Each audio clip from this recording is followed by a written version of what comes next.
Eu defendo muito essa alimentação low carb,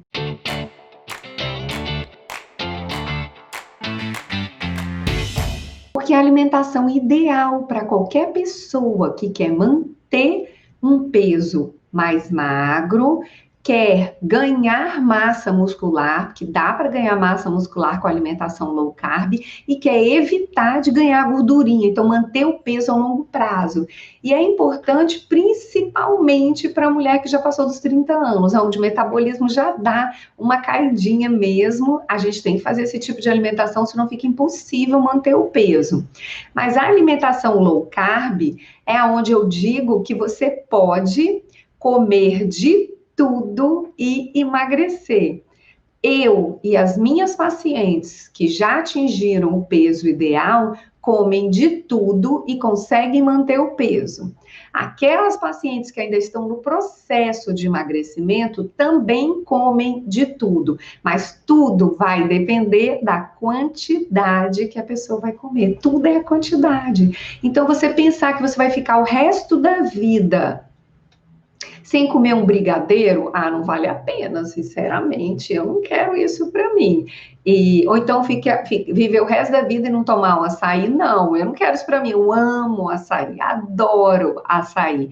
Então eu acho que a vida é feita de escolhas e é feita de equilíbrio também, a gente tem que aprender a ter equilíbrio. Vai ter dia que a gente vai comer uma coisinha errada, mas a maioria das vezes a gente vai seguir a alimentação saudável. E aí eu acho que o ideal é a gente falar, não é que a gente está de dieta, porque essa palavra acaba dando muito nervoso, as pessoas ficam ansiosas, querem logo sair da dieta, e quando sai da dieta é aquela confusão.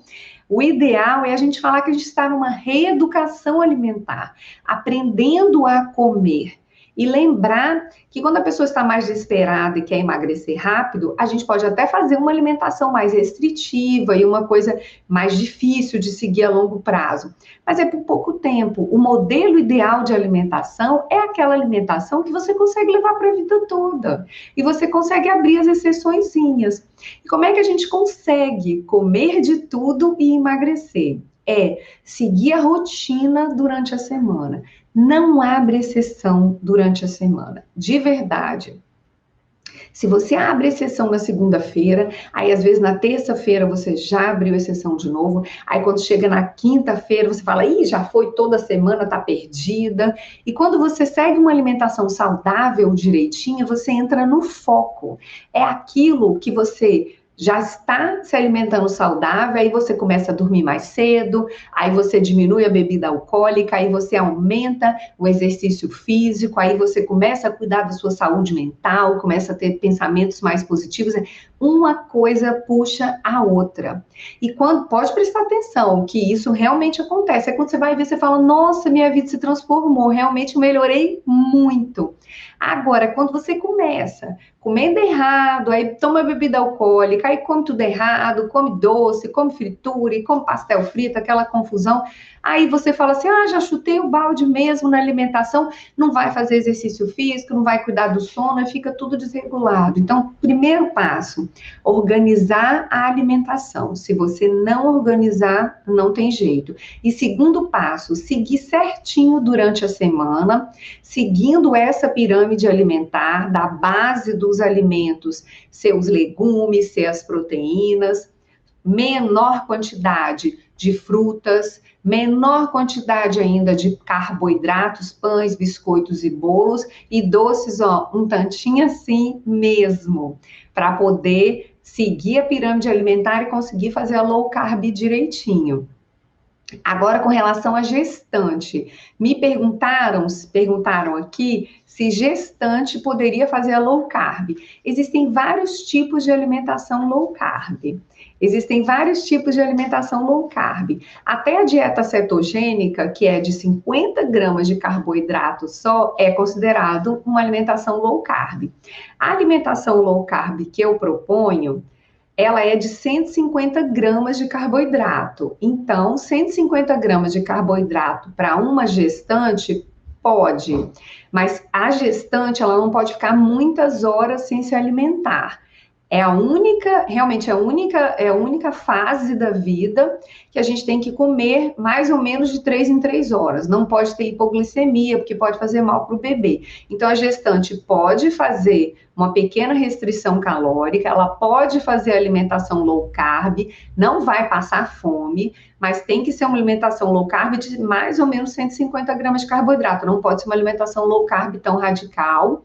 E o ideal é que uma gestante seja acompanhada de perto nessa alimentação, porque afinal de contas está gerando uma nova vida, uma coisa linda, maravilhosa. Tem que cuidar da sua saúde, mas tem que pensar também na saúde do bebê. Então, não pode resolver fazer qualquer tipo de alimentação sem um acompanhamento profissional direitinho, porque aí é um assunto muito mais sério, porque envolve uma outra vida também, né? E quais são as doenças que a alimentação low carb pode prevenir? Então, fora o fato que a alimentação low carb vai fazer você manter seu peso a longo prazo, vai te ajudar a perder aquelas gordurinhas que tanto incomodam, a alimentação low carb, ela vai te ajudar a prevenir doenças a longo prazo. Então, quando a gente vai chegando nos 40, 45 anos, tem uma tendência de ir aparecendo algumas doenças. Então, a alimentação low carb ajuda a prevenir o pré-diabetes, ajuda a prevenir o diabetes, ajuda a prevenir a pressão alta, ajuda a prevenir Alzheimer, ajuda a prevenir compulsões alimentares e ajuda também a prevenir alguns tipos de cânceres e até melhorar o sono. Então, a alimentação low carb vai diminuir o que a gente chama de inflamação crônica subclínica, e essa inflamação crônica subclínica é que predispõe a todas essas doenças que eu falei. Quando você faz alimentação low carb, a sua glicose e a sua insulina vão ficar mais baixinhas, e elas ficando mais baixinhas, você diminui a inflamação crônica subclínica e todas essas doenças vão sendo evitadas.